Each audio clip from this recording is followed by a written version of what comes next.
Educar es mostrarle la vida a quien todavía no ha vivido. Es sabido por muchos que hay diferentes maneras de leer. Por ejemplo, la lectura placentera, que es cerca del divertimiento, hasta aquellas que son más académicas. Hay lecturas que podemos hacer con solo una ojeada, otras que nos llevan a la relectura. De cualquier forma, cuando abordamos un texto, nos enriquecemos como personas. La lectura es una actividad compleja en la que interviene la percepción, la memoria, el capital cultural y la imaginación del lector.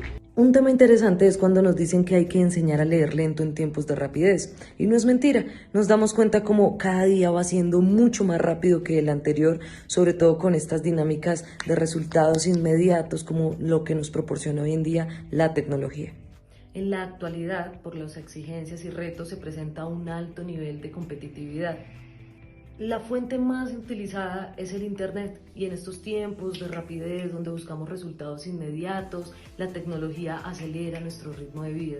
Así es como Daniel Casani propone la confianza que hay con el papel y el lápiz, contrario a Prensky, que habla de los procesos paralelos y todas las formas en que adquirimos el aprendizaje con multitareas. Actualmente los docentes enseñamos de la forma en que aprendimos y esto genera una brecha didáctica. Pues empiezan a generar unos lectores inconscientes, pero ¿cuáles son? Son aquellos que se limitan a comunicar, contrario a los lectores conscientes que saben lo que buscan y de esta manera se preocupan por profundizar, por indagar. El reto para la escuela el día de hoy, el reto para la educación es lograr esa articulación y lograr esa comunión también entre las tecnologías y gestionar la educación, el conocimiento a partir de ellas, siempre apuntando a la innovación. Una de las propuestas de lectura crítica es la de un sujeto que se narra leyendo la ciudad. Esta propuesta trata de concebir lo que es la ciudad desde el sujeto quien la habita. Un sujeto que se narra en ella, se descubre en ella y se identifica con ella. Cuando hablamos de lectura crítica de la ciudad nos referimos a penetrar en las vivencias de la cotidianidad y de esa forma acceder a nuevas formas de construcción del sujeto. En palabras de Gómez Serrano, cada vez que se acerca a una ciudad, solamente se puede aprender de ella si uno se enamora de esa misma ciudad. Entre los aspectos de lectura crítica de la ciudad podemos encontrar la intención o motivo para llevar a cabo la lectura crítica de la ciudad. Se relaciona con la exploración del sujeto en la ciudad, es decir, el conocimiento que tiene de la misma y cómo se desenvuelve en ella. También encontramos la actitud del sujeto frente a la lectura crítica de la ciudad. Esta se encuentra vinculada a la voluntad del sujeto que lee la ciudad. Podemos afirmar que la lectura de la ciudad es un ejercicio de introspección. Es un ejercicio de mirarse a sí mismo en el rostro de los demás, en cada uno de los elementos y dinámicas que componen la ciudad. Gómez Serrano afirma que la ciudad es un texto abierto que nos obliga a estar continuamente repasando sus gramáticas. Un caminante de ciudad puede descubrir que la ciudad tiene olores, texturas, ruido, movimiento y es necesario sentir la ciudad para luego sí preguntarnos qué es lo que hace característico a cada ciudad. ¿Es esto lo que se busca en una lectura crítica de ciudad? Recuperar esos elementos sensoriales. Las prácticas de lectura de la ciudad surgen de los mismos relatos que los estudiantes realizan de la misma. Relatos que reinventan lugares, hechos y escenas. Una de las prácticas de lectura crítica de la ciudad es la que se maneja fuera del aula y de la cual emerge la idea sobre la ciudad vista desde una suerte de ensoñación móvil, en un continuo diálogo entre el paseante, el paseo y lo que ofrece a los sentidos, un caminar mirando hacia adentro y hacia afuera. El docente que enseña a leer críticamente la ciudad debe ser un observador de la ciudad, conoce la gramática de la ciudad y crea algunas nuevas. Un caminante de la ciudad que identifica sus problemas y sus bondades mediante una postura crítica.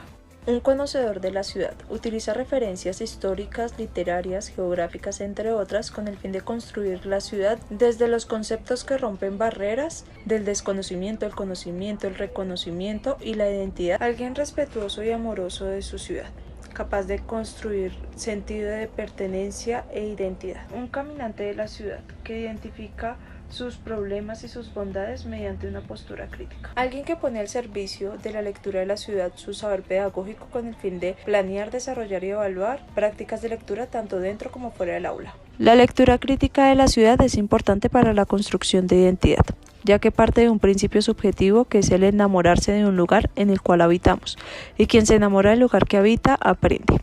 Además, le permite al lector reconocerse desde las características propias del lugar que habita. Asimismo, posibilita la construcción de su propio relato. Es importante resaltar en el texto cuando nos dicen de que en la infancia hay un periodo de temores relacionados con el divorcio, el abandono, la muerte, la pérdida de un ser cercano y otros factores que hacen parte del desarrollo y el crecimiento emocional. La lectura de monstruos contribuye al manejo del miedo de los niños de primaria. Para conocer cómo se desarrolla esta apuesta es necesario conocer las características del miedo de los niños. Cómo y cuándo se presentan los equívocos del maestro y de los padres frente a los cuentos de monstruos, la infancia y la realidad. Y desde luego abordaré la importancia de los cuentos de monstruos para espantar el miedo y reconocer el papel que hace el maestro en este proceso. Debemos tener siempre como punto de partida los conocimientos de los estudiantes, ya que cuando somos docentes, ellos deben ser nuestro centro. La motivación de la lectura se manifiesta por el deseo de leer, y ese es el factor más poderoso. Y es el más poderoso porque generar hábitos en la lectura hace que el estudiante no se vaya a sentir obligado o forzado a leer, sino que él mismo comienza a despertar un gusto por la lectura. La escuela tiene una gran influencia en el hábito de la lectura, ya que allí se crea y se forma el aprendizaje.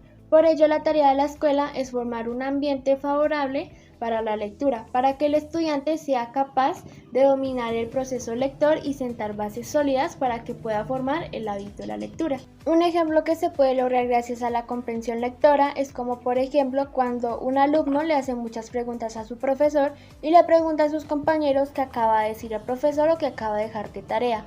Ahí significa que está teniendo una dificultad de comprensión lectora y que de igual forma no está comprendiendo el mensaje que le están intentando transmitir. Allí como docentes debemos intentarle darle una solución a esta necesidad. Esto lo podemos lograr al incrementar lecturas en voz alta. Podemos comenzar primero lento en incrementando la velocidad, también hacer pausas, hacer y responder preguntas y decirles que mientras están aprendiendo no están fallando y que está bien cometer errores. Por ello, como docentes siempre debemos preparar el material de estudio con anticipación, seleccionando textos que estén al nivel del estudiante. También debemos fijar siempre un objetivo a la clase, puesto que las lecturas deben tener como objetivo el aprendizaje de nuevos conocimientos y del léxico. También es bueno mandarles textos de apoyo y textos de complemento para que ellos miren el mismo tema con diferentes perspectivas. Un ejemplo de esto sería mandarles un texto y añadido a eso mandarles otro texto del mismo tema para que ellos miren con distintos ojos el mismo tema. También debemos tener muy en cuenta y no debemos olvidarnos nunca de las necesidades de los estudiantes y debemos apoyarlos y ayudarlos en lo que más podamos para construir vínculos de confianza y formar un aprendizaje significativo.